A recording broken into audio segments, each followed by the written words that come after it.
Welcome to news అడ్డా. బీజేపీలో Kishan Reddy versus Etela కొత్త పంచాయతీ కదేంటి? తెలంగాణలో జీహెచ్ఎంసీ పునర్విభజన ఇప్పుడు ఇద్దరు బీజేపీ ఎంపీల మధ్య చిచ్చుకు కారణమైంది.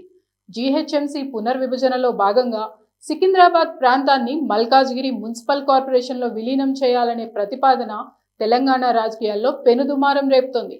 భారతీయ జనతా పార్టీ ఈ నిర్ణయాన్ని తీవ్రంగా వ్యతిరేకిస్తూ ఆందోళన బాట పట్టింది. సుమారు 220 ఏళ్ల సుదీర్ఘ చరిత్ర కలిగిన సికింద్రాబాద్ తనకంటూ ఒక ప్రత్యేక గుర్తింపును, సంస్కృతిని కలిగి ఉందని, దానిని మల్కాజ్గిరితో కలపడం అంటే ఆ ప్రాంత అస్తిత్వాన్ని దెబ్బతీయడమేనని బీజేపీ నేతలు వాదిస్తున్నారు.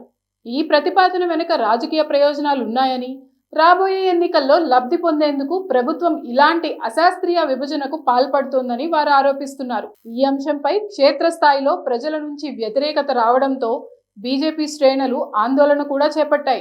నగర పాలక సంస్థను హైదరాబాద్, సైబరాబాద్, మల్కాజ్గిరి పేరుతో 3 విభాగాలుగా మార్చాలనే ఆలోచనపై బీజేపీ నేత ఎన్ రామచంద్రరావు గట్టిగా స్పందించారు. కేవలం ఓట్ల రాజకీయాల కోసం డివిజన్ల సరిహద్దులు మార్చడం సరికాదని ఆయన అభిప్రాయపడ్డారు. మల్కాజ్గిరి కార్పొరేషన్లో సికింద్రాబాద్ను విలీనం చేసే అంశంపై స్థానిక ప్రజల్లో నెలకొన్న సెంటిమెంట్ను ప్రభుత్వం గుర్తించాలని డిమాండ్ చేశారు.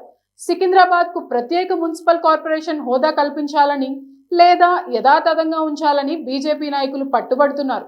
ఈ వివాదం ఇప్పుడు ప్రభుత్వం వర్సెస్ బీజేపీ అన్నట్లుగా మారింది. అధికార పార్టీ నాయకులు మాత్రం పరిపాలనా సౌలభ్యం కోసమే ఈ విభజన అని చెప్తుండగా, ప్రతిపక్షాలు దీనిని తీవ్రంగా ఖండిస్తున్నాయి. మరోవైపు ఈ విభజన వివాదం బీజేపీ అంతర్గత రాజకీయాల్లో కూడా ప్రకంపనలు సృష్టిస్తోంది. సికింద్రాబాద్, మల్కాజ్గిరి పార్లమెంటు నియోజకవర్గాల పరిధిలోకి వచ్చే ఈ ప్రాంతాల్లో ఆధిపత్యం కోసం నేతల మధ్య పోటీ నెలకొంది.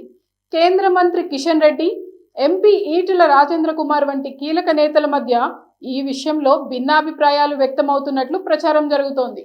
తమ నియోజకవర్గాల భౌగోళిక పరిధి మారితే భవిష్యత్తులో రాజకీయంగా వచ్చే ఇబ్బందులపై నాయకులు లెక్కలు వేసుకుంటున్నారు.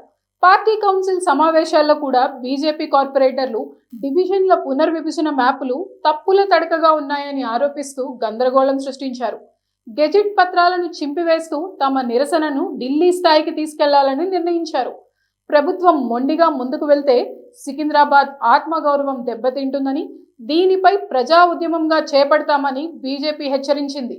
సికింద్రాబాద్ను మల్కాజ్గిరిలో విలీనం చేయడాన్ని నిరసిస్తూ వివిధ ప్రజా సంఘాలు కూడా శాంతి ర్యాలీలు చేపడుతున్నాయి. చారిత్రక నగరాన్ని కేవలం ఒక జోన్గా లేదా ఇతర మున్సిపాలిటీల్లో భాగంగా మార్చడం వల్ల నిధుల కేటాయింపులో కూడా అన్యాయం జరుగుతుందని స్థానికులు తీవ్ర ఆందోళన వ్యక్తం చేస్తున్నారు. ఒకవైపు రాజకీయ పోరు, మరోవైపు ప్రాంతీయ సెంటిమెంట్ కలగలిసి ఈ వివాదం మరింత జటిలంగా మారుతుంది. ప్రభుత్వం ఈ ప్రతిపాదనను వెనక్కి తీసుకోకపోతే ఆందోళనలు మరింత తీవ్రతరం చేస్తామని బీజేపీ నేతలు స్పష్టం చేశారు. ఈ పరిణామాలు రాబోయే స్థానిక సంస్థల ఎన్నికలపై ఎలాంటి ప్రభావం చూపుతాయో వేచి చూడాలి.